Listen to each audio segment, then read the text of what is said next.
વિદ્યાર્થી મિત્રો, આજે આપણે આ લેક્ચરમાં sp3d, sp3d2 અને sp3d3 સંકરણની વાત કરીશું. તો ચલો શરૂ કરીએ આપણે. તો પહેલા આપણે તમને sp3d સંકરણ સમજાવી દઈએ. બરાબર, sp3d સંકરણની વાત કરી લઈએ.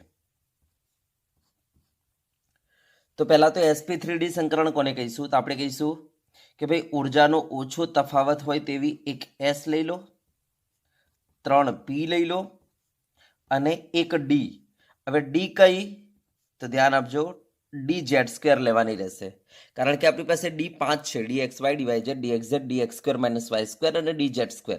તો આપણે dz² લઈશું. અને આમ 5 કક્ષકોનું સંમિશ્રણ થવાથી નવી 5 કક્ષકો ઉત્પન્ન થશે, જેમના કદ, આકાર અને ઉર્જા કેવા હશે? સમાન હશે.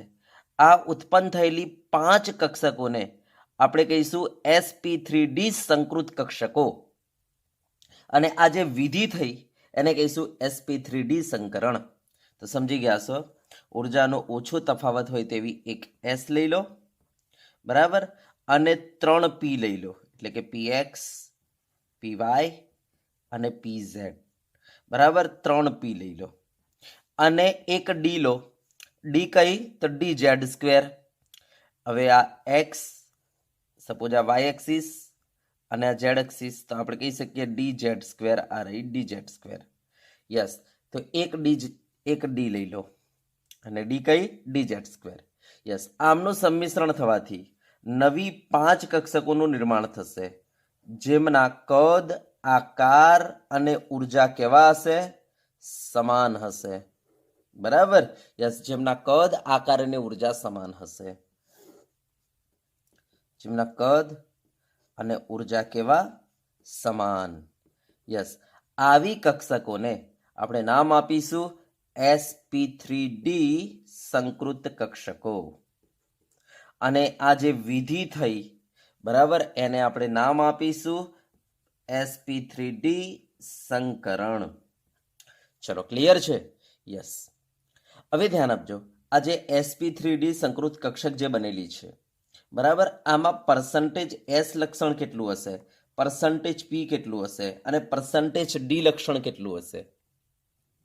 તો ધ્યાન આપજો, પર્સન્ટેજ s લક્ષણ આમાં તો ટોટલ આપણી પાસે જો 5 ભેગી થાય છે, 5 માંથી s 1 છે, બરાબર, મલ્ટીપ્લાય 100 કરો એટલે તમારું પર્સન્ટેજ s લક્ષણ નીકળીને આવી જશે 20%. બરાબર, આ પર્સન્ટેજ s લક્ષણ નીકળીને આવી ગયું. હવે આપણે પર્સન્ટેજ p લક્ષણ શોધવું છે. તો શું કરીશું? ટોટલ આપણી પાસે 5 કક્ષકો છે, બરાબર, એમાંથી p 3 છે, બરાબર, યસ, મલ્ટીપ્લાય 100 કરી દો તો પર્સન્ટેજ p લક્ષણ નીકળીને આવી જશે 60%. સેમ એ જ રીતના મારે d કાઢવું છે. તો ટોટલ 5 ભેગી થાય છે, એમાંથી d 1 છે, મલ્ટીપ્લાય 100 કરી દો, 20% પર્સન્ટેજ d લક્ષણ આવી જશે આપણી આ સંકૃત કક્ષકમાં. બરાબર, ચલો, ક્લિયર? યસ. હવે ધ્યાન આપજો, આ જે આપણે sp3d સંકૃત કક્ષકો જે આપણે બનાવી 5, આ 5 sp3d સંકૃત કક્ષકો અવકાશમાં મહત્તમ અંતર રાખીને ગોઠવાશે. હવે અવકાશમાં કયા આકારે ગોઠવાશે? તો ધ્યાન આપજો, સેન્ટર પોઈન્ટથી, બરાબર, ત્રિકોણીય દ્વિપિરામિડ જે છે એના 5 ખૂણે ફેલાઈ જશે.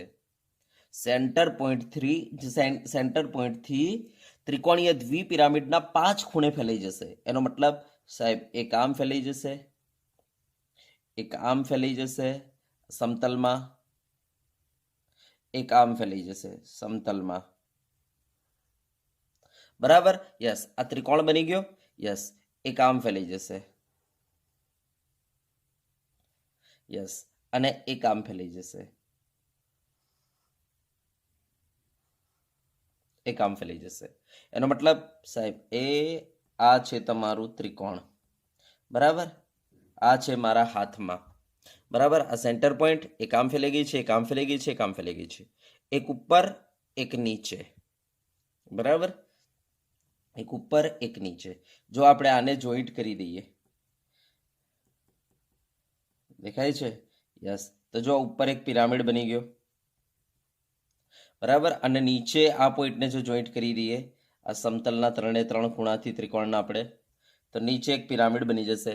તો કહેવાનો મતલબ ત્રિકોણીય દ્વિપિરામિડ જે છે ને એના કેન્દ્રથી 5 ખૂણે ફેલાયેલી હોય છે. આ રીતના આ આપણી પાસે ત્રિકોણીય દ્વિપિરામિડ છે, બરાબર. તમે જોઈ શકો છો આ આપણો બેઝ, જેના ખૂણા 1 2 3 પ્લેનમાં, એક ઉપર અને આ એક નીચે, બરાબર. તો આના કેન્દ્રથી 5 ખૂણે ફેલાઈ જશે, બરાબર. યસ, આના કેન્દ્રથી 5 ખૂણે ફેલાઈ જશે, બરાબર. એક ઉપર પિરામિડ, એક નીચે પિરામિડ, દેખાય છે? યસ. ટોટલ 5 ખૂણા, 3 પ્લેનમાં, 1 2 ને 3 પ્લેનમાં, એક ઉપર એક નીચે, બરાબર. યસ, ત્રિકોણીય દ્વિપિરામિડના 5 ખૂણે ફેલાઈ જશે, બરાબર. યસ, આ સંકૃત કક્ષકો. યસ. હવે આ જે પ્લેનમાં જે સંકૃત કક્ષકો છે ને, આ પ્લેનવાળી દેખાય છે, આ પ્લેનમાં. યસ, આ પ્લેનમાં જે સંકૃત કક્ષકો છે એને આપણે કહી શકીએ ઇક્વાટોરિયલ, બરાબર. અને આ જે પ્લેનની ઉપર નીચે છે ને એને આપણે કહી શકીએ અક્ષિયલ. શું કહી શકીએ? અક્ષિયલ. અને આમને જે પ્લેનમાં છે એને કહી શકીએ ઇક્વાટોરિયલ, બરાબર. શું કહી શકીએ? ઇક્વાટોરિયલ. હા, હવે અહીંયા એક પ્રોબ્લેમ એ છે, કે આ જે ઇક્વાટોરિયલ જે છે ને, ઇક્વાટોરિયલ, યસ, હા, એમની વચ્ચે ખૂણો 120 120 120. જ્યારે જે અક્ષિયલ છે ને એ જો ઇક્વાટોરિયલ સાથે 90, જેના કારણે આ અક્ષિયલ ઉપર વધારે અપાકર્ષણ લાગે છે, માટે અક્ષિયલ થોડી ઉપર ખસી જાય છે, માટે ગોઠવણી થયા પછી તમે જોશો ને તો અક્ષિયલ જે સંકૃત કક્ષક છે, બરાબર, એની સાઈઝ થોડી મોટી થઈ જાય છે, બરાબર. યસ, એની સાઈઝ થોડી મોટી થઈ જાય છે, આ ધ્યાન આપજો, બરાબર. માટે આપણે કહીશું કે આના અંદર ગોઠવણી થયા પછી, પહેલા તો 5 બરાબર કદ, આપણે કહીશું કે 5 જે છે એની લંબાઈ સરખી હોય છે, પણ ગોઠવણી થયા પછી અક્ષિયલની થોડી લંબાઈ વધી જાય છે. કોના કરતા? ઇક્વાટોરિયલ કરતા, બરાબર. આ ધ્યાન આપજો. ચલો, ક્લિયર છે ને? યસ. તો આ sp3d સંકૃત કક્ષક થઈ ગયું આપણું, બરાબર. હવે આપણે તમને એક એક્ઝામ્પલ આપીને સમજાવી દઈએ, બરાબર. ચલો, PCl5 નું એક્ઝામ્પલ આપીને સમજાવી દઈએ.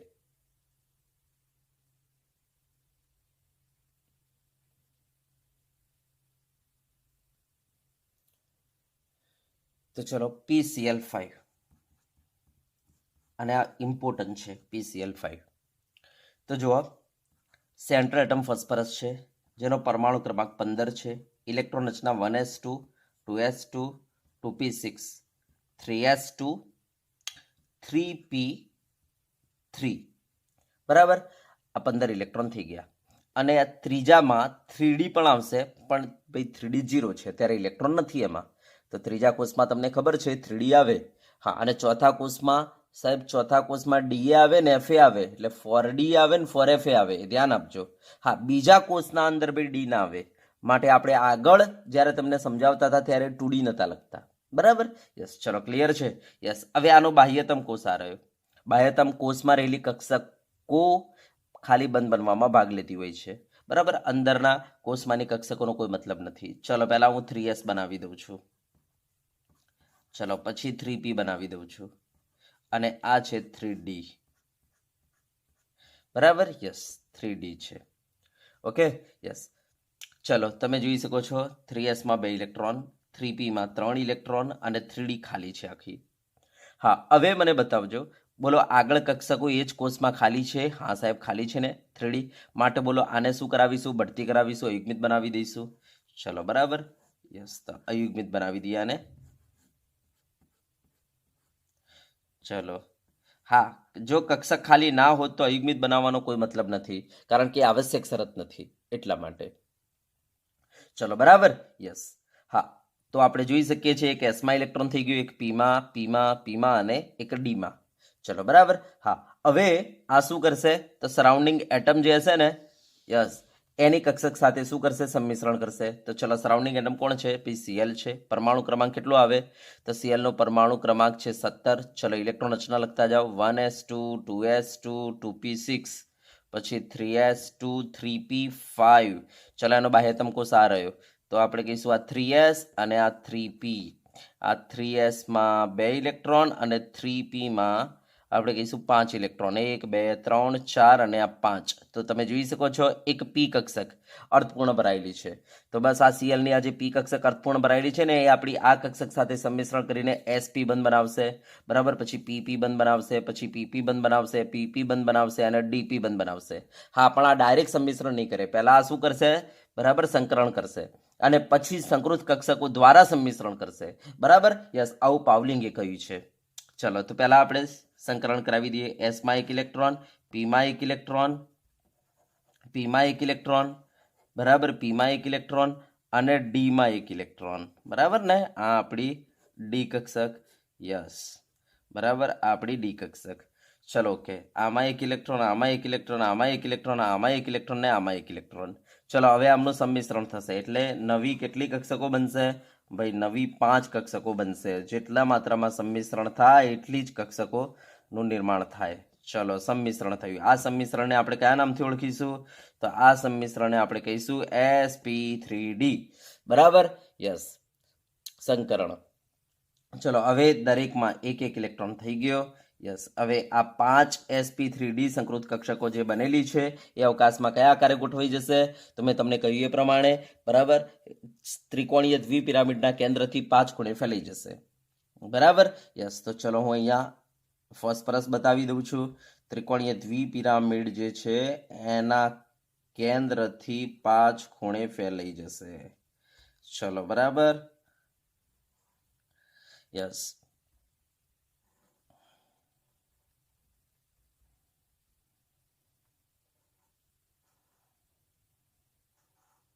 ફેલાઈ ગઈ. યસ, દરેક sp3d કક્ષકમાં શું છે? 1 1 ઇલેક્ટ્રોન છે. બરાબર, તો ધ્યાન આપજો. આ sp3d છે, આ sp3d છે, આ sp3d છે, આ sp3d છે અને આ sp3d છે. ચલો હવે એક શું કરશે? તો આપણી પી કક્ષક સાથે સંમિશ્રણ કરશે. બરાબર, આ પી કક્ષક જેમાં 1 ઇલેક્ટ્રોન મોજૂદ છે. તો ચલો પહેલા અહીંયાથી ચલો સંમિશ્રણ થઈ ગયું. યસ, આ ઇલેક્ટ્રોન આમ ભ્રમણ કરે છે તો આ ઇલેક્ટ્રોન આમ ભ્રમણ કરશે.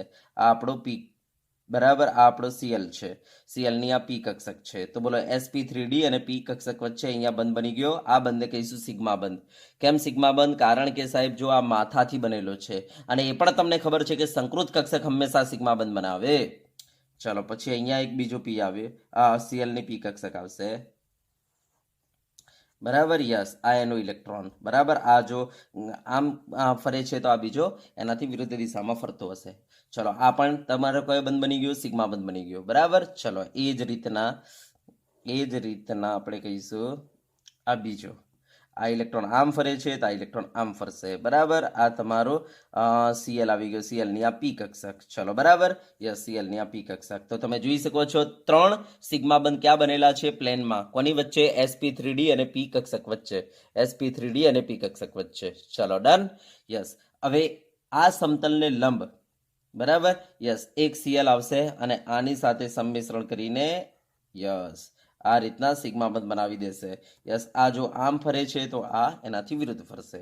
ચલો એમ સેમ એ રીતના એક બીજી Cl નો આ પી કક્ષક આવશે અને આને આ રીતના સંમિશ્રણ કરીને સિગ્મા બંધ બનાવી દેશે. ચલો બરાબર, આ Cl. ચલો ડન. તો આ થઈ ગયું PCl5. ઓકે, આ સિગ્મા બંધ બની ગયો.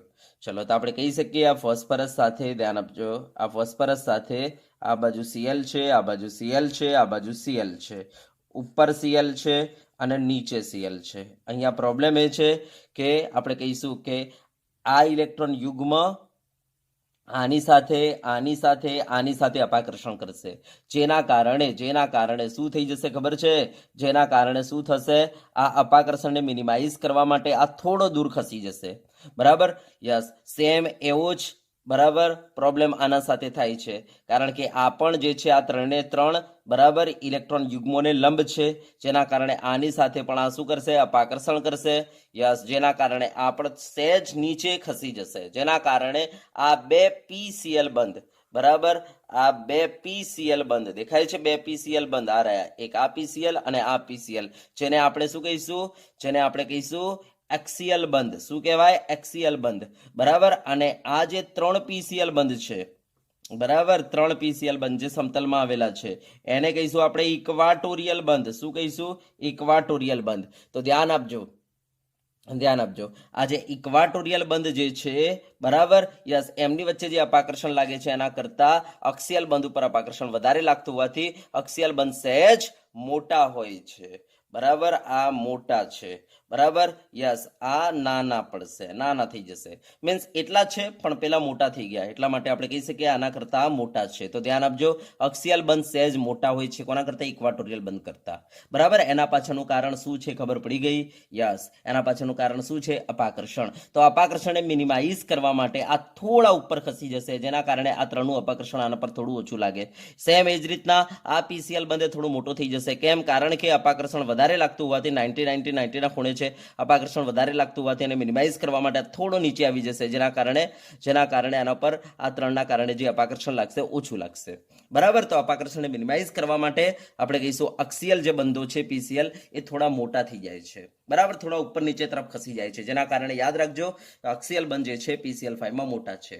યસ, જેના કારણે આપણે આ સરળતાથી તોડી શકીએ છીએ, માટે કહી શકાય PCl5 વધુ સક્રિય છે. તો ધ્યાન આપજો, PCl5 વધુ સક્રિય છે. જો આપણને પૂછાય તો શું કહેવાનું કે આપણે કહી દઈશું કે PCl5 માં 2 PCl અક્સિયલ બંધો બરાબર લંબાઈમાં મોટા છે, જેના કારણે એને સરળતાથી આપણે તોડી શકીએ છીએ, જેના કારણે PCl5 વધુ સક્રિય છે.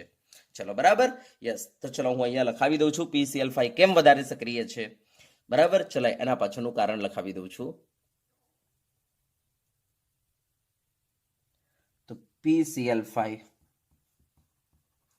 વધુ સક્રિય છે કારણ કે PCl5 માં 2 PCl અક્સિયલ બંધ કદમાં મીન્સ લંબાઈમાં 3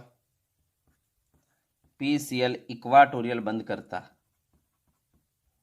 ઇક્વાટોરિયલ જે પ્લેનમાં આવેલા હોય ને એને ઇક્વાટોરિયલ કહેવાય, પ્લેનની લંબ આવેલા હોય એને કહેવાય અક્સિયલ, ઇક્વાટોરિયલ બંધ કરતા મોટા છે, માટે સરળતાથી તૂટે છે. આથી કહી શકાય કે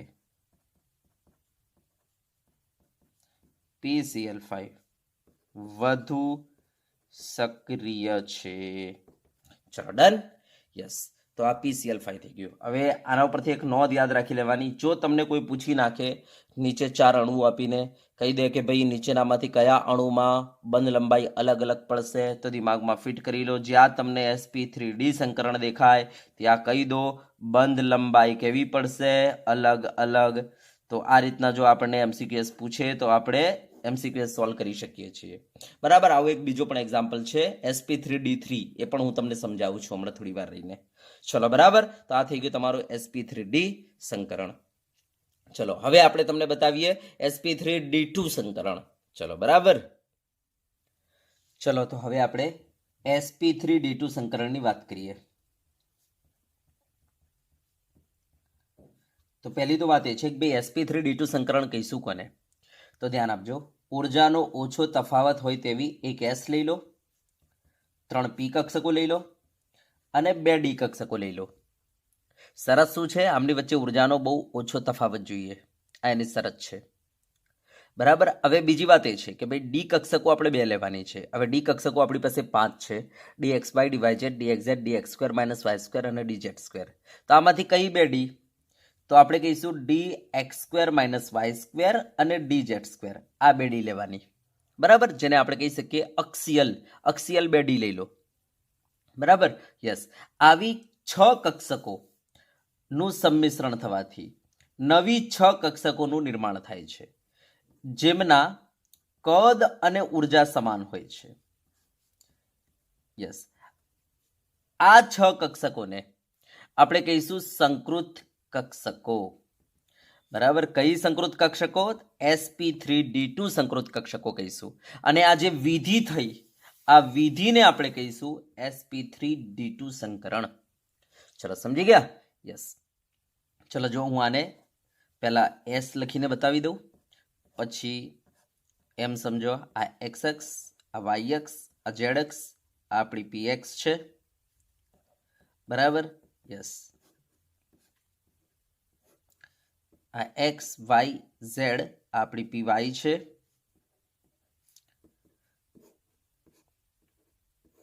આ x y z આપણી pz છે.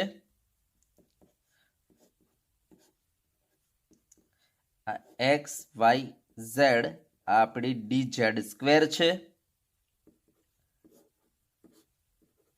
આ x y z આપણે dx square minus y square છે.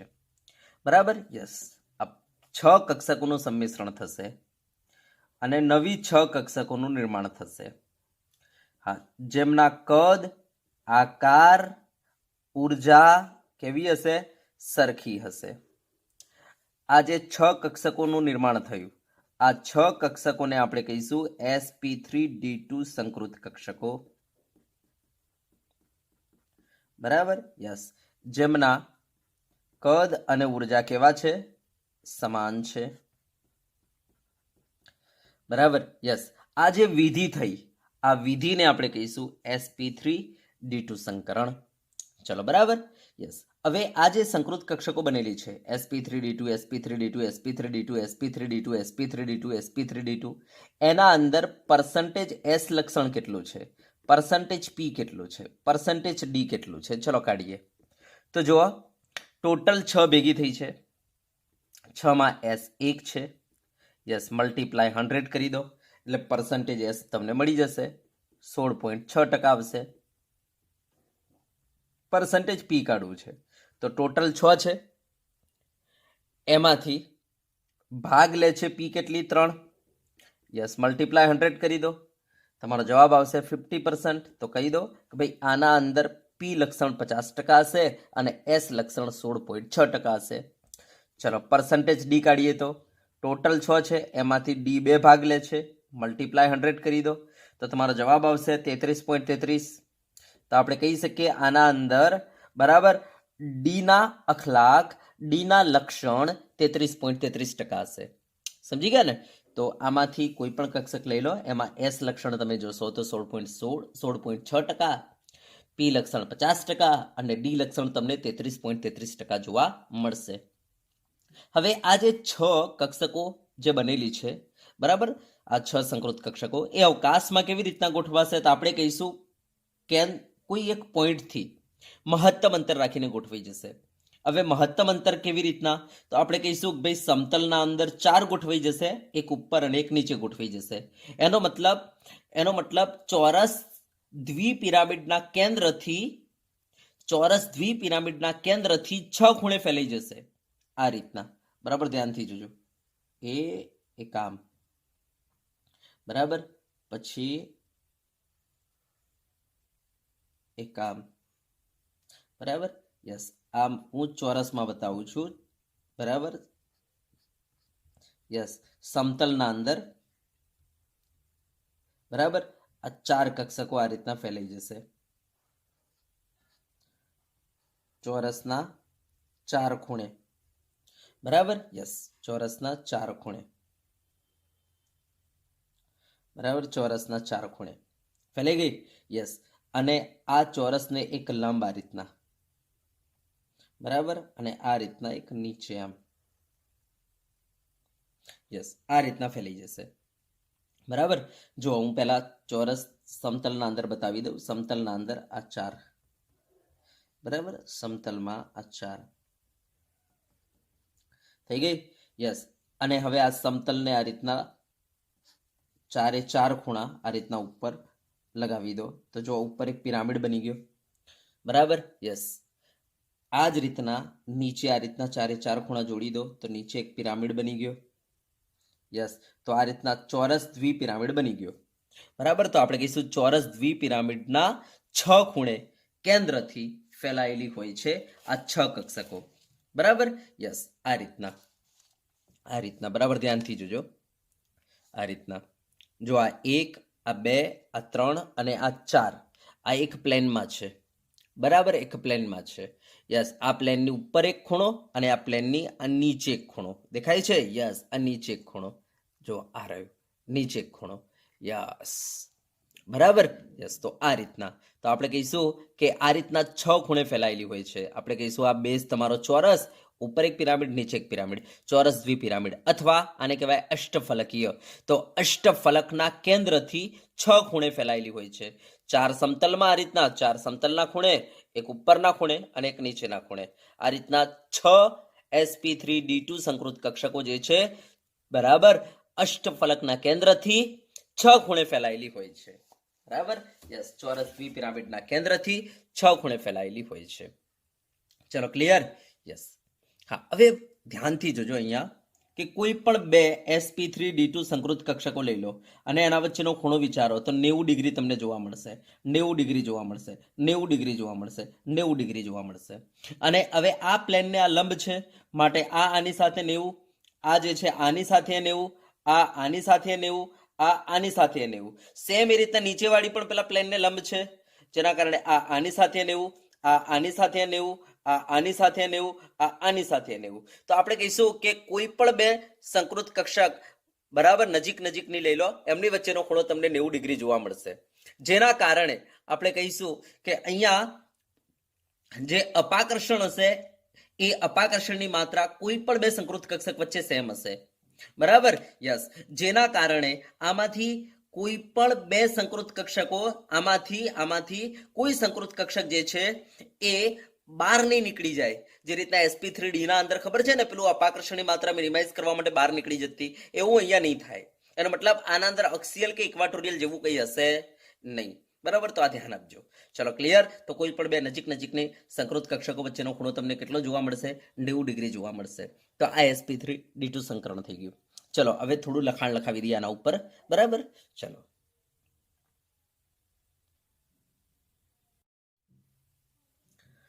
તો ચલો, sp3d2 સંકરણ એની વ્યાખ્યા તો આપણે લખીશું ઉર્જામાં ઓછો તફાવત હોય તેવી, ઉર્જામાં ઓછો તફાવત હોય તેવી એક s, 3p અને 2d, કઈ ડી? dx² -y² અને dz², બરાબર, કુલ 6 કક્ષકોનું સંમિશ્રણ થઈ નવી 6 કક્ષકોનું નિર્માણ થાય છે, બરાબર. યસ, જેમના કદ અને ઉર્જા કેવા હોય છે? સમાન હોય છે. આ 6,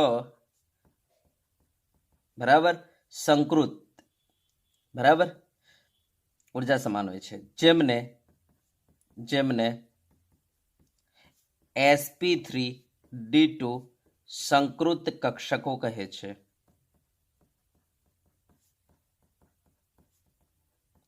બરાબર. યસ, જેમને sp3d2 સંકૃત કક્ષકો કહે છે. અને આ વિધિને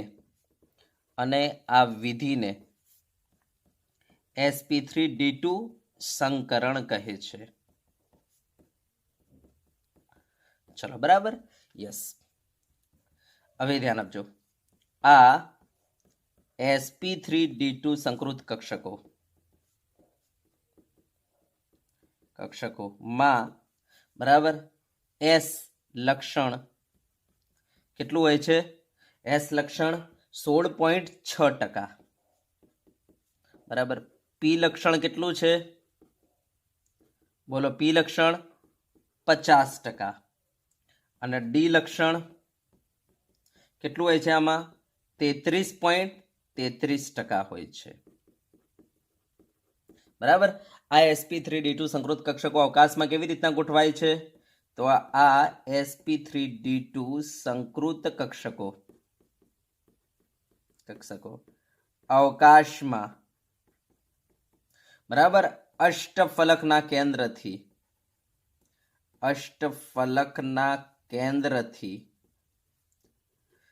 6 ખૂણે ફેલાયેલ હોય છે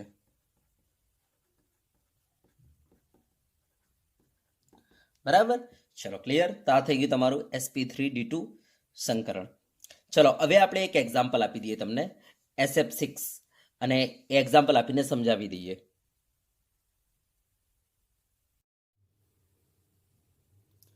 ચલો હવે આપણે SF6 નું ઉદાહરણ લઈને તમને sp3d2 સંકરણ સમજાવીએ તો જો SF6 ના અંદર સેન્ટ્રલ એટમ કોણ છે સલ્ફર છે હવે સલ્ફરનો પરમાણુ ક્રમાંક 16 છે ઇલેક્ટ્રોન રચના 1s2 2s2 2p6 3s2 3p4 થશે બરાબર હા હવે ત્રીજા કોષમાં આપણને ખબર છે 3d પણ હાજર હોય છે પણ 3d 0 હશે બરાબર યસ ચલો હવે મને બતાવો આમાં સંયોજકતા કક્ષકો કઈ તો આપણે કહીશું આ સંયોજકતા કક્ષકો છે ચલો બરાબર યસ તો હવે આપણને ખબર છે સંમિશ્રણમાં માત્ર સંયોજકતા કક્ષકો જ બંધ બનવામાં માત્ર સંયોજકતા કક્ષકો જ ભાગ લે છે માટે આપણે અંદરની કક્ષકોને ધ્યાનમાં લેશું નહીં તો ચલો સંયોજકતા કક્ષકોમાં જો એક 3s છે પછી 3p છે અને આપણી પાસે 3d છે ચલો બરાબર 3s માં જુઓ 2 ઇલેક્ટ્રોન છે 3p માં જુઓ 4 ઇલેક્ટ્રોન છે અને 3d ખાલી છે ચલો બરાબર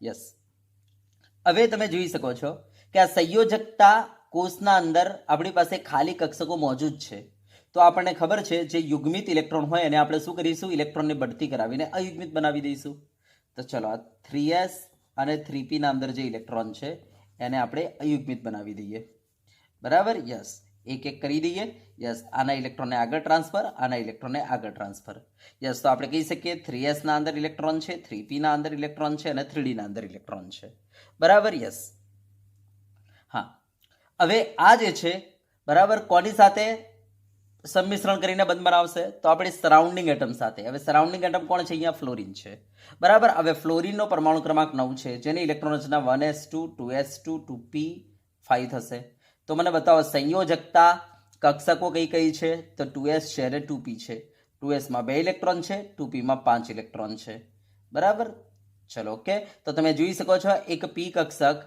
બરાબર યસ એના અંદર એક p કક્ષક અપૂર્ણ ભરાયેલી છે યસ તો હવે ધ્યાન આપજો આની s આની p કક્ષક સાથે સંમિશ્રણ કરશે અને બંધ બનાવશે એ રીતના આની p આની p કક્ષક સાથે આની p આની p કક્ષક સાથે આની p આની p કક્ષક સાથે આની d આની p કક્ષક સાથે આની d અને આની p કક્ષક સાથે સંમિશ્રણ કરીને આ રીતના 6 બંધ બની જશે બરાબર યસ હા પરંતુ તમે જોઈ શકો છો અહીંયા જે બંધ બનશે કેવા બનશે બધા અલગ અલગ કારણ કે એક sp બનશે પછી pp pp pp પછી dp dp યસ તો અહીંયા બધા બંધ અલગ અલગ બનશે બરાબર યસ પણ રિયાલિટીમાં આપણે વાત કરીએ કે જ્યારે એક્સપેરિમેન્ટ કર્યો ત્યારે ખબર પડી હતી બધા બંધ સરખા હતા યસ તો આ કોન્સેપ્ટ સમજાવવા માટે શું કર્યું પાવલિંગે કહ્યું કે ભાઈ આ શુદ્ધ પરમાણ્વીય કક્ષકો જે છે એ સરાઉન્ડિંગ એટમ જે છે બરાબર યસ એમની કક્ષકો સાથે ડાયરેક્ટલી સંમિશ્રણ નથી કરતી આ જે શુદ્ધ પરમાણ્વીય કક્ષકો જે છે ને એ પહેલા શું કરશે સંકરણ કરશે અને સંકૃત કક્ષકોનું નિર્માણ કરશે અને પછી સંમિશ્રણ કરશે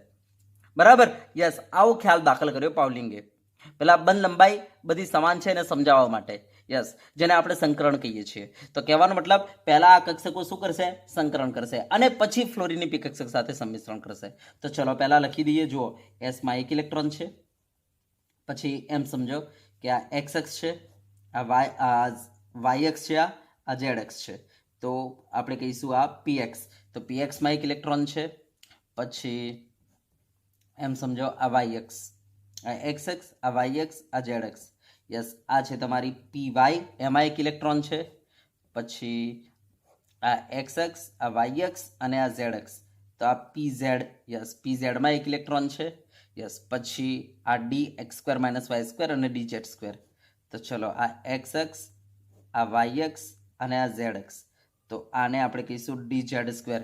એમાં એક ઇલેક્ટ્રોન છે અને એક ઇલેક્ટ્રોન ક્યાં છે? તો આ એક્સ, આ વાય અને આ ઝેડ, તો આ છે તમારી D x square minus Y square. Yes, આમાં એક ઇલેક્ટ્રોન છે, જોઈ લેજો. એક આમાં છે, એક પીએક્સમાં છે, એક પીવાયમાં છે, એક પીઝેડમાં છે, એક ડી ઝેડ સ્ક્વેરમાં છે અને d x square minus y સ્ક્વેરમાં છે. બરાબર? યસ. તો આ 6 કક્ષકોના અંદર એક એક ઇલેક્ટ્રોન છે. હવે આ 6 કક્ષકો વચ્ચે શું થશે? પહેલાં તો સંકરણ થશે. બરાબર? યસ. અને નવી 6 કક્ષકોનું નિર્માણ કરશે. યસ, નવી 6 કક્ષકો જે બનશે, યસ, એ કદ અને ઉર્જામાં કેવી હશે? સરખી હશે. બરાબર? નવી જે 6 કક્ષકો બનશે એ કદ અને ઉર્જામાં કેવી હશે? સરખી હશે. યસ, આ કક્ષકોને આપણે શું કહીશું? sp3d2 સંકૃત કક્ષકો કહી દઈશું. યસ. હવે આના અંદર તમે જોશો તો દરેકમાં એક એક તમને ઇલેક્ટ્રોન મળશે, કારણ કે આમાં એક ઇલેક્ટ્રોન, આમાં એક ઇલેક્ટ્રોન છે, આમાં એક ઇલેક્ટ્રોન છે, આમાં એક ઇલેક્ટ્રોન છે એટલા માટે, આમાં એક ઇલેક્ટ્રોન છે એટલા માટે, આમાં એક ઇલેક્ટ્રોન છે એટલા માટે. ચલો, બરાબર? યસ. તો તમે જોઈ શકો છો પહેલાં શું થાય છે, તો આ બધી કક્ષકો બરાબર સંમિશ્રણ પામીને આવી કક્ષકોનું નિર્માણ કરશે. યસ. અને હવે આ કક્ષકો જે છે બરાબર ફ્લોરિનની પી કક્ષક સાથે સંમિશ્રણ કરશે. પહેલા તો શું થશે? આ કક્ષકો અવકાશના અંદર અષ્ટફલકના કેન્દ્રથી 6 ખૂણે ફેલાઈ જશે. આ રીતના આ અષ્ટફલકનું કેન્દ્ર, યસ, એના 6 ખૂણે ફેલાઈ જશે. આ રીતના પહેલા પ્લેનના અંદર આ રીતના 4 ગોઠવાઈ જશે.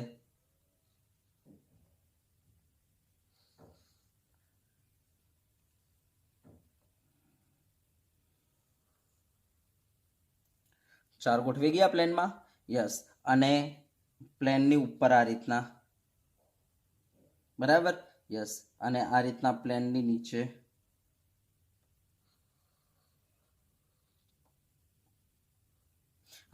ગોઠવાઈ ગઈ sp3d2 સંકૃત કક્ષકો, જેમાં દરેકમાં શું છે? એક એક ઇલેક્ટ્રોન મોજૂદ છે. યસ. હવે આ જે sp3d2 સંકૃત કક્ષકો છે, આ જે sp3d2 સંકૃત કક્ષકો છે, આ કક્ષકો શું કરશે? ફ્લોરિનની જે પી કક્ષક છે એની સાથે સંમિશ્રણ કરશે. આ ફ્લોરિનની આ પી કક્ષક, યસ, એની સાથે આ રીતના સંમિશ્રણ કરશે. બરાબર? આ ફ્લોરિન એની પી કક્ષક જેમાં એક ઇલેક્ટ્રોન મોજૂદ છે, યસ, એની સાથે આ રીતના માથાથી સંમિશ્રણ કરશે, જેના કારણે સિગ્મા બંધ બનાવશે. બરાબર? એક કક્ષકની ભ્રમણની દિશા આવી હશે તો બીજા ઇલેક્ટ્રોનની ભ્રમણની દિશા એનાથી વિરુદ્ધ હશે. સમજી ગયા? યસ. એ જ રીતના આપણે કહીશું કે આ જે છે એ પણ શું કરશે? ફ્લોરિનની પી કક્ષક સાથે આ રીતના સંમિશ્રણ કરી દેશે માથાથી. બરાબર? યસ. આ ઇલેક્ટ્રોનના ભ્રમણની દિશા આમ હશે તો બીજા ઇલેક્ટ્રોનના ભ્રમણની દિશા આ રીતના હશે. યસ. માથાથી સંમિશ્રણ થવાથી અહીંયા પણ સિગ્મા બંધ બની જશે. એ જ રીતના, બરાબર? યસ, ત્રીજા ફ્લોરિનની પી કક્ષક જે છે આ રીતના માથાથી આ રીતના સંમિશ્રણ કરી દેશે. યસ. અને આ સિગ્મા બંધ બનાવશે. યસ. એમાં એક ઇલેક્ટ્રોનના ભ્રમણની દિશા ઘડિયાળના કાંટાની દિશામાં હશે તો બીજા ઇલેક્ટ્રોનના ભ્રમણની દિશા ઘડિયાળના કાંટાની વિરુદ્ધ દિશામાં હશે. યસ. આ રીતના, બરાબર, સિગ્મા બંધ બની જશે. સેમ એ રીતના અહીંયા નેક્સ્ટ જે ફ્લોરિન આવશે એ પણ આની સાથે આ રીતના સંમિશ્રણ કરી દેશે. યસ. જેના કારણે અહીંયા પણ સિગ્મા બંધ બની જશે. સેમ એ રીતના અહીંયા આ ફ્લોરિન, બરાબર? યસ, એમાંનો આ ઇલેક્ટ્રોન, બરાબર, એ પણ આ રીતના માથાથી સંમિશ્રણ કરીને સિગ્મા બંધ બનાવી દેશે. સેમ એ રીતના અહીંયા, બરાબર, આ બીજો ફ્લોરિન, ઓકે, યસ, એ પણ શું કરશે? આ રીતના માથાથી સંમિશ્રણ કરીને, બરાબર, સિગ્મા બંધ બનાવી દેશે.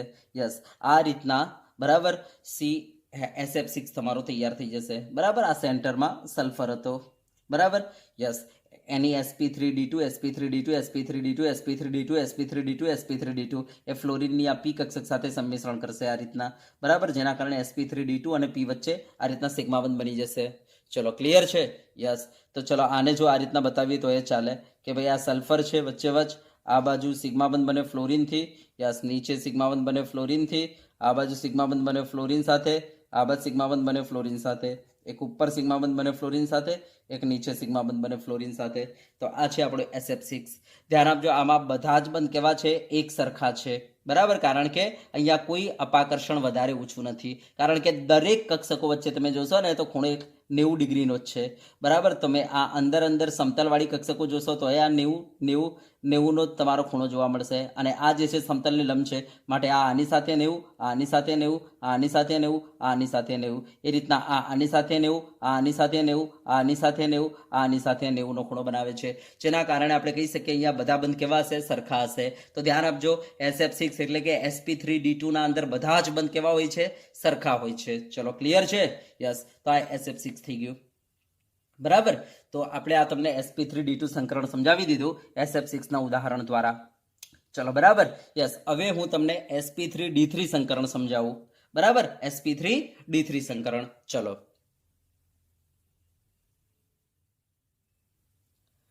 ચલો હવે આપણે sp3d3 સંકરણની વાત કરીએ.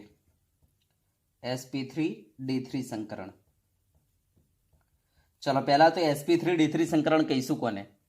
તો ધ્યાન આપજો, ઉર્જાનો ઓછો તફાવત હોય તેવી એક S લઈ લો, 3p કક્ષકો લઈ લો અને 3d કક્ષકો લઈ લો બરાબર. યસ. હવે તરત જ પ્રશ્ન થશે કે સાહેબ ડી તો આપણી પાસે 5 છે, dxy dyz dxz dx2 y2 dz2. તો સાહેબ આમાંથી કઈ 3d લઉં? તો આપણે લઈશું dxy dyz અને dxz લઈશું. એનો મતલબ સમતલીય ડી કક્ષકો લઈશું બરાબર. યસ. તો આવી 7 કક્ષકોનું સંમિશ્રણ થવાથી બરાબર નવી 7 કક્ષકોનું નિર્માણ થાય છે જેમના કદ અને ઉર્જા સમાન છે. જેમના કદ અને ઉર્જા કેવા હોય છે? સમાન હોય છે. આ નિર્માણ પામેલ 7 કક્ષકોને આપણે કહીશું sp3d3 સંકૃત કક્ષકો. સમજી ગયા? અને આ જે વિધિ થઈ આ વિધિને આપણે કહીશું sp3d3 સંકરણ. ચલો બરાબર. યસ. તો ચલો ધ્યાન આપજો, આપણી પાસે એક S છે જે ગોળીય હોય છે બરાબર. યસ. 3p છે, એનો મતલબ px py અને pz. દાખલા તરીકે આ xx, આ yx, આ zx. તો આ px બરાબર. યસ. આ py બરાબર અને આ છે આપણી pz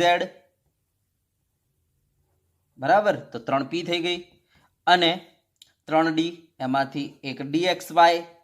તો એમ સમજો કે આ xy પ્લેન છે. ચલો બરાબર. તો આ dxy. સપોઝ આ yz પ્લેન છે તો આ dyz. સપોઝ આ dxz પ્લેન છે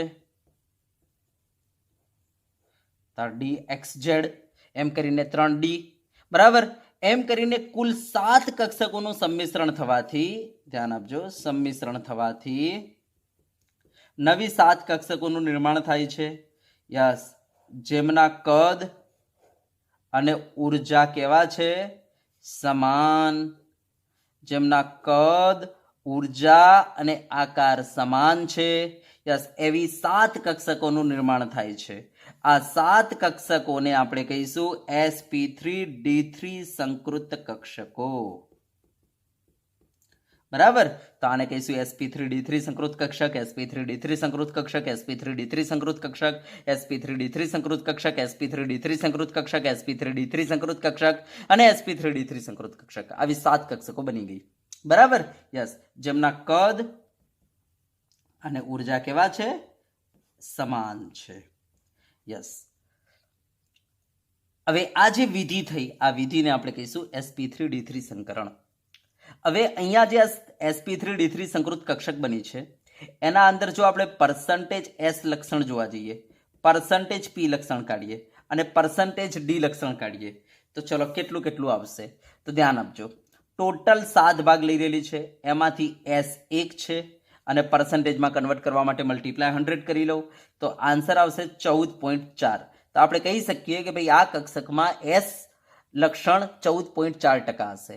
p લક્ષણ જો આપણે કાઢવું હોય તો ટોટલ 7 ઇન્વોલ્વ થઈ રહેલી છે, એમાંથી p જે છે 3 ભાગ લે છે, મલ્ટીપ્લાય 100 કરી દો તો તમારો જવાબ આવશે 42.8. તો આપણે કહી શકીએ કે ભાઈ આના અંદર p લક્ષણ 42.8% હશે. યસ. ડી લક્ષણ કાઢવું છે તો જો ટોટલ 7માંથી ડી પણ કેટલી ભાગ લે છે? 3. મલ્ટીપ્લાય 100 કરી દો, જવાબ આવશે 42.8. તો આપણે કહી શકીએ આના અંદર ડીના અખલાક, ડીના લક્ષણ પણ કેટલા હશે? 42.8% હશે બરાબર. યસ. તો આ sp3d3 સંકૃત કક્ષકમાં એસ લક્ષણ 14.4% હશે, પી લક્ષણ 42.8% અને ડી લક્ષણ 42.8% હોય છે. યસ, હવે આ જે 7 નિર્માણ પામેલી sp3d3 સંકૃત કક્ષકો જે છે એ અવકાશના અંદર કેવી રીતના ગોઠવાય છે, તો આપણે કહીશું કે ભાઈ અવકાશમાં મહત્તમ અંતર રાખીને ગોઠવાય છે. એનો મતલબ પંચકોણીય દ્વિપિરામિડના કેન્દ્રથી 7 ખૂણે ફેલાયેલી હોય છે. આ જો આ રીતના, દાખલા તરીકે આ પંચકોણીય દ્વિપિરામિડનું કેન્દ્ર, તો પહેલા પ્લેનના અંદર આ રીતના 5, આ 1, આ 2,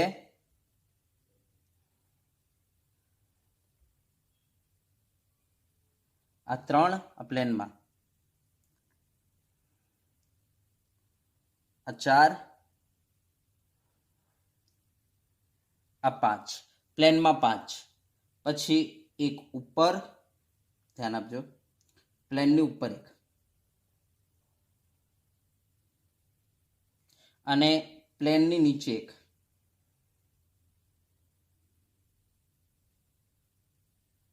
આ રીતના. બરાબર? યસ, જો હું જોડી દઉં એટલે તમને ખબર પડશે.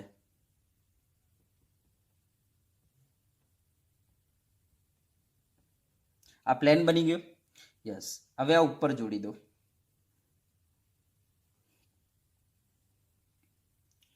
આ ઉપર જોડી દો.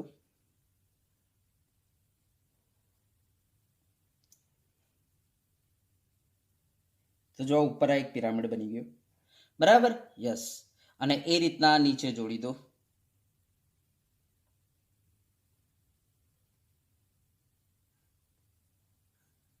તો આ નીચે એક પિરામિડ બની ગયું.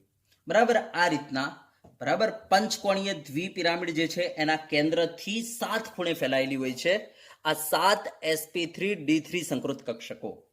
જો આ રીતના, આ મારી પાસે આ પંચકોણીય દ્વિપિરામિડ છે.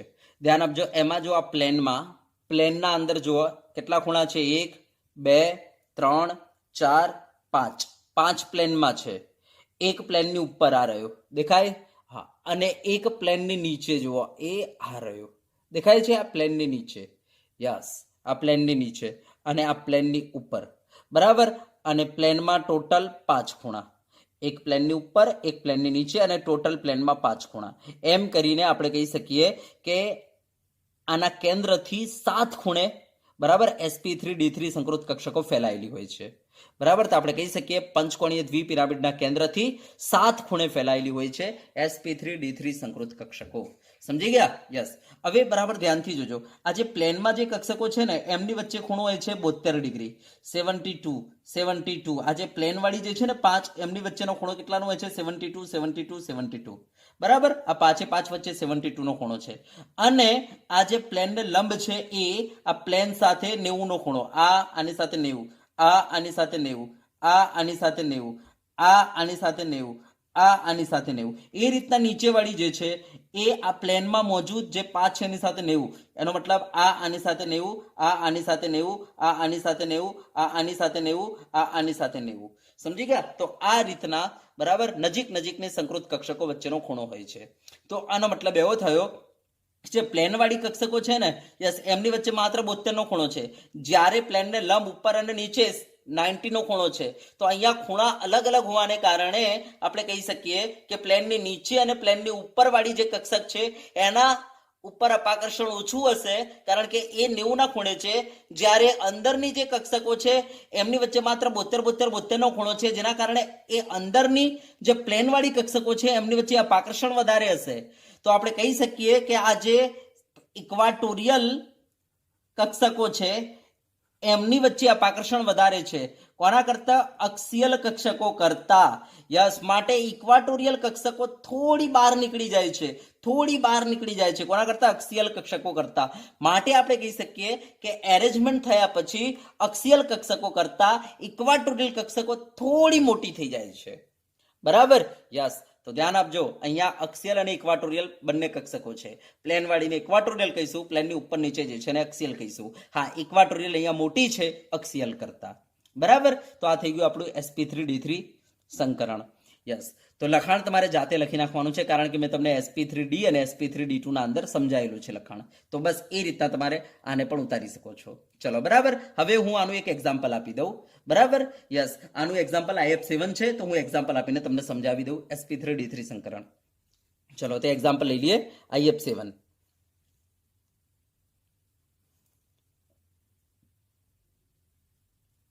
તો ચલો IF7 નું એક્ઝામ્પલ આપી દઈએ sp3d3 સંકરણના અંદર. તો ચલો IF7 માં તમે જોઈ શકો છો સેન્ટ્રલ એટમ કોણ છે? આયોડિન છે. બરાબર. હવે આયોડિનની ઇલેક્ટ્રોન રચના કેવી છે?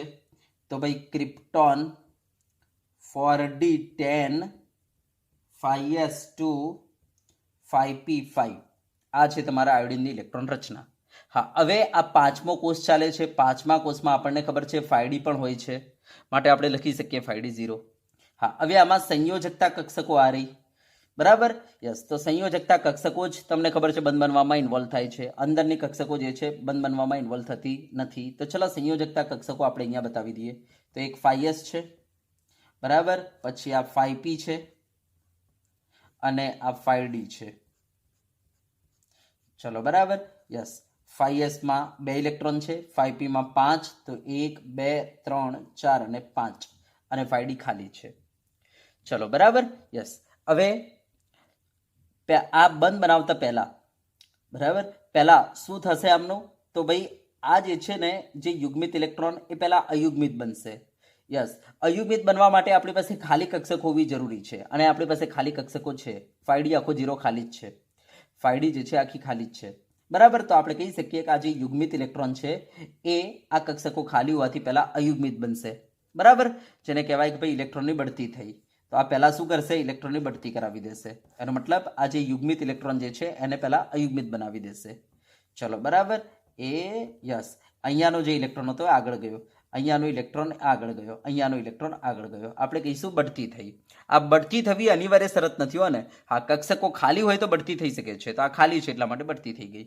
ચલો બરાબર. હા, હવે આ કક્ષકો શું કરશે?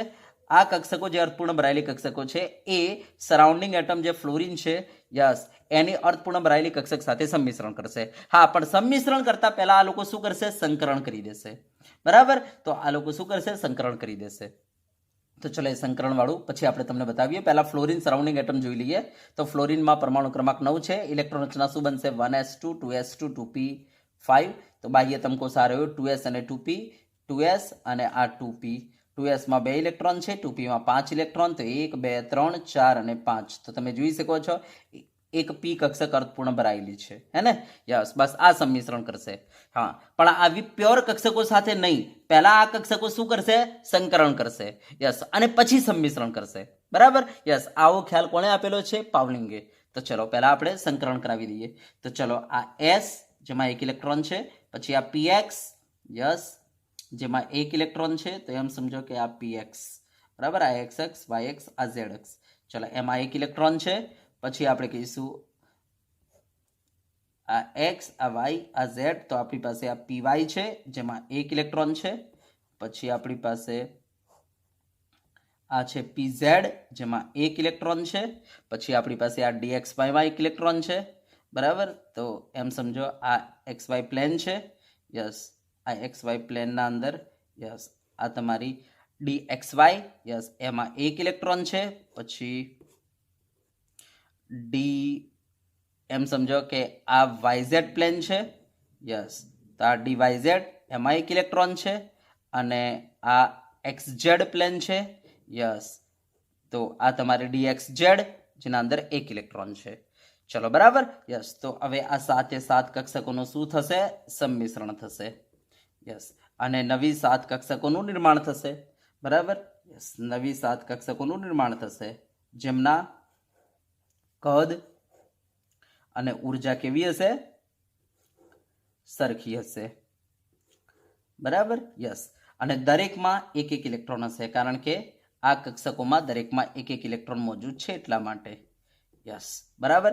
યસ, આ કક્ષકોને આપણે શું નામ આપીશું? sp3d3 સંકૃત કક્ષકો નામ આપીશું. બરાબર. યસ, દરેકને આપણે શું કહી દઈશું? sp3d3 સંકૃત કક્ષકો. યસ, હવે આ કક્ષકો જે છે, બરાબર, પહેલા તો પંચકોણીય દ્વિપિરામિડના કેન્દ્રથી 7 ખૂણે ફેલાઈ જશે અને પછી બરાબર 7 ફ્લોરિનની પી કક્ષક સાથે સંમિશ્રણ કરીને સિગ્મા બંધ બનાવશે. તો ચલો ધ્યાન આપજો. આ આપણી પાસે આયોડિન બરાબર પંચકોણીય દ્વિપિરામિડના કેન્દ્રમાં છે એમ સમજજો. યસ. હવે આ શું કરશે? પહેલા તો એ આ રીતના ફેલાઈ જશે આ sp3d સંકૃત કક્ષકો પંચકોણીય દ્વિપિરામિડના કેન્દ્રથી બરાબર 7 ખૂણે ફેલાઈ જશે.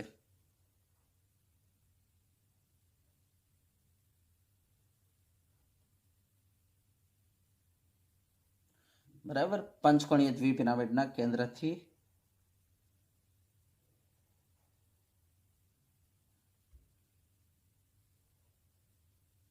બરાબર આ રીતના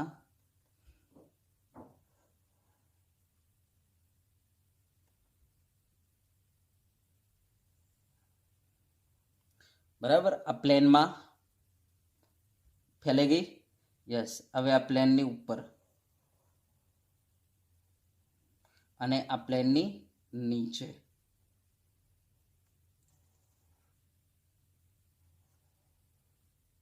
ફેલાઈ ગઈ. બરાબર. યસ. આ દરેક sp3d સંકૃત કક્ષકમાં એક એક ઇલેક્ટ્રોન છે. બરાબર. અને આ પ્લેનની ઉપર જે છે sp3d3 અને પ્લેનની નીચે જે છે sp3d3 યસ એમાં પણ એક એક ઇલેક્ટ્રોન છે. બરાબર. તો આ દરેક કઈ કક્ષક છે? sp3d3 છે. બરાબર. હું અહીંયા લખતો નથી, તમે સમજી જજો. આ દરેક કક્ષકનું નામ શું છે? sp3d3 સંકૃત કક્ષક છે આયોડિનની. બરાબર. યસ sp3d3 છે. ચલો લખી દઈએ. હવે sp3d3 છે. sp3d3 sp3d3 છે. ચલો બરાબર. યસ. હવે આ શું કરશે? આ પંચકોણીય દ્વિપિરામિડ આકારે ફેલાઈ ગયેલી છે. આમની વચ્ચે જે છે 72નો ખૂણો 72નો ખૂણો 72નો ખૂણો 72નો ખૂણો 72નો ખૂણો. યસ. અને આ જે છે લંબ છે, આ જે છે લંબ છે. ચલો બરાબર. તો બરાબર ધ્યાનથી જોજો. એ આ જે છે ને પ્લેનમાં છે એમ સમજજો. આ પ્લેનમાં છે. સમજી ગયા ને? યસ. પેલી પ્લેનની ઉપર, આ પ્લેનની નીચે. હવે આ શું કરશે? પેલી ફ્લોરિનની જે પી કક્ષક છે અર્થપૂર્ણ ભરાયેલી એની સાથે બંધ બનાવશે. તે એમ સમજો આ ફ્લોરિન આવ્યો અને ફ્લોરિનની આ પી કક્ષક બરાબર અર્થપૂર્ણ ભરાયેલી. યસ. બરાબર. યસ. એની સાથે એણે બંધ બનાવ્યો. આ ઇલેક્ટ્રોનની ભ્રમણની દિશા આ હતી, આ ઇલેક્ટ્રોનની ભ્રમણની દિશા એનાથી વિરુદ્ધ હશે અને આ માથા માથા ટકરાય, આ બંધ બની ગયો. આ બંધને આપણે કહીશું સિગ્મા બંધ. ચલો સેમ એ જ રીતના અહીંયા આ ફ્લોરિન બરાબર. યસ. એની આ પી કક્ષક આવી, જે રીતના પી હતી એ રીતના પી બરાબર. યસ. અને એમની વચ્ચે સંમિશ્રણ થયું અને અહીંયા સિગ્મા બંધ બની ગયો. યસ. આમાં ઇલેક્ટ્રોનના ભ્રમણની દિશા એકબીજાથી વિરુદ્ધ હશે અને આ બંને આપણે સિગ્મા બંધ કહીશું. સેમ એ જ રીતના આ ફ્લોરિન એની અહીંયા પી કક્ષક આવશે. યસ. એમની વચ્ચે સંમિશ્રણ થશે પી કક્ષક વચ્ચે. યસ. સિગ્મા બંધ બની ગયો આ ફ્લોરિન બરાબર. અને એનો આ ઇલેક્ટ્રોન. સમજી ગયા? એ જ રીતના આપણે કહીશું આ પી કક્ષક ફ્લોરિનની, એનો આ એક ઇલેક્ટ્રોન. યસ. એમની વચ્ચે સંમિશ્રણ થયું, બંધ બની ગયો. આ બંને સિગ્મા બંધ કહીશું. ચલો સેમ એ જ રીતના બરાબર. યસ. આ ફ્લોરિન એની આ પી કક્ષક. ચલો એમની વચ્ચે આ સંમિશ્રણ થઈ ગયું બરાબર. યસ. અને આ બની ગયો સિગ્મા બંધ બરાબર. આ આપણો ફ્લોરિન બરાબર. ચલો તો આ રીતના પ્લેનના અંદર 5 ફ્લોરિન ગોઠવી ગયા. હવે પ્લેનની ઉપર બરાબર. યસ. આ ફ્લોરિન ઓકે. યસ. એની આ પી કક્ષક. યસ. એમની વચ્ચે આ સંમિશ્રણ થયું અને આ બંધ બની ગયો બરાબર. યસ. આ છે આપણો સિગ્મા બંધ. સેમ એ રીતના આ નીચે ફ્લોરિન. યસ. આ એની પી કક્ષક, એમની વચ્ચે આ સંમિશ્રણ થયું બરાબર માથા માથાથી. યસ. અને આ બંધ બની ગયો. આ છે આપણો સિગ્મા બંધ. ઓકે. આ ફ્લોરિન. ચલો ક્લિયર? યસ. તો આ છે આપણો IF7. ધ્યાન આપજો હવે કે અહીંયા જે પ્લેનના અંદર જે છે બરાબર. યસ. જે પ્લેનના અંદર જે બંધ બનેલા છે. યસ. આ બંધ વચ્ચે ખૂણો કેટલાનો છે? ખાલી 72 72 72 72 72 છે. યસ. બરાબર. યસ. જેના કારણે એમની વચ્ચે અપાકર્ષણ વધારે હશે. કોના કરતા? તો પ્લેનને લંબ જે છે ને બરાબર બંધ બનેલા છે એના કરતા. કારણ કે પ્લેનને લંબ જે બંધ છે યસ એ જે છે આ સમતલવાળી જે કક્ષકો છે ને એમની સાથે 90 ના ખૂણે હશે બરાબર. તો ધ્યાન આપજો. આની આની સાથે 90 નો ખૂણો છે. યસ, આ બંધને આ બંધ સાથે 90 નો ખૂણો, આ બંધને આ બંધ સાથે 90 નો ખૂણો, આ બંધને આ બંધ સાથે 90 નો ખૂણો, આ બંધને આ બંધ સાથે 90 નો ખૂણો. યસ, જેના કારણે ત્યાં અપાકર્ષણ ઓછું હશે. બરાબર, આના ઉપર અપાકર્ષણ ઓછું લાગશે. જ્યારે આ અંદર જે પ્લેનમાં છે કક્ષકો એમની વચ્ચે અપાકર્ષણ વધારે હશે. જેના કારણે આ અપાકર્ષણને મિનિમાઇઝ કરવા માટે આ જે છે ને પ્લેનવાળી, યસ, જેને આપણે કહીશું ઇક્વાટોરિયલ બંધ. યસ, તો આ ઇક્વાટોરિયલ બંધ થોડા બહાર નીકળી જશે. ઇક્વાટોરિયલ બંધ અપાકર્ષણને મિનિમાઇઝ કરવા માટે, જેના કારણે ઇક્વાટોરિયલ બંધની લંબાઈ થોડી વધી જશે. માટે ધ્યાન આપજો, આ સંકરણના અંદર અથવા આપણે કહી શકીએ IF7 ના અંદર બધા બંધ સરખા નથી હોતા. ઇક્વાટોરિયલ બંધ થોડા મોટા હોય છે. બરાબર, કોના કરતા? અક્સિયલ બંધ કરતા. તો હું આ રીતના લખી દઉં, આ I, આ F, આ F, આ F, આ F, આ F. આ છે આપણા 5 ઇક્વાટોરિયલ બંધ. અને ઉપર આ F, આ નીચે F.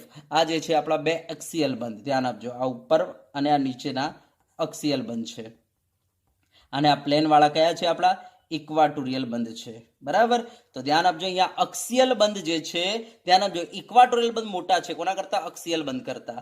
તો દિમાગમાં ફિટ કરજો, અહીંયા ઇક્વાટોરિયલ બંધ જે છે એ મોટા છે. કોના કરતા? અક્સિયલ બંધ કરતા. જ્યારે આગળ આપણે sp3d સંકરણ ભણાવ્યું ને એમાં અક્સિયલ મોટા હતા ઇક્વાટોરિયલ કરતા. બરાબર, તો આ વસ્તુ ધ્યાન આપજો. તો આપણે કહી શકીએ કે ભાઈ sp3d3 સંકરણના અંદર પણ બધા બંધ લંબાઈઓ સરખી હોતી નથી. તો આ નોટ કરીને તમારે લખી દેવાનું છે. ભાઈ sp3d3 સંકરણમાં પણ બંધ લંબાઈ કેવી હોય છે? અલગ અલગ હોય છે. તો જો એક્ઝામના અંદર તમને પૂછે કે ભાઈ કયા અણુમાં બંધ લંબાઈ અલગ અલગ, તો તમારે નીચે જે 4 અણુ આપેલા હોય એમાં તમારે શોધી નાખવાનું. જો sp3d3 હશે તો એ અણુના અંદર બંધ લંબાઈ અલગ અલગ હોય છે. અને એક sp3d હોય છે ને એમાં બંધ લંબાઈ અલગ અલગ. હા, ફરક એટલો છે, sp3d જે મેં આગળ ભણાવી દીધું તમને, યસ, એના અંદર શું હતું? એક્સિયલ બંધ મોટા હતા ઇક્વાટોરિયલ બંધ કરતા. ઉદાહરણ PCl5 આપ્યું હતું. હા, હવે sp3d3 માં કેવું છે? ઇક્વાટોરિયલ બંધ મોટા છે. કોના કરતા? એક્સિયલ બંધ કરતા. અને ઉદાહરણ છે IF7. ચલો, ક્લિયર? યસ, તો આ વસ્તુ ધ્યાન આપજો. તો અહીંયા વિદ્યાર્થી મિત્રો આપણું આ sp3d3 સંકરણ પૂરું થાય છે. તો વિદ્યાર્થી મિત્રો આપણે આ લેક્ચરમાં તમને sp3d, sp3d2 અને sp3d3 આવા 3 સંકરણ ભણાવી દીધા. ચલો, બરાબર? યસ. હા, હવે આપણે તમને નેક્સ્ટ લેક્ચરમાં આલ્કેન, આલ્કીન અને આલ્કાઇનના અંદર સિગ્મા અને પાઈ બંધ શોધતા શીખવાડીશું અને એના અંદર આપણે તમને સંકરણ બતાવીશું. ચલો, બરાબર? તો નેક્સ્ટ લેક્ચરમાં આપણે એની વાત કરીશું. તો વિદ્યાર્થી મિત્રો આ લેક્ચરને આપણે અહીંયા સુધી રાખીશું.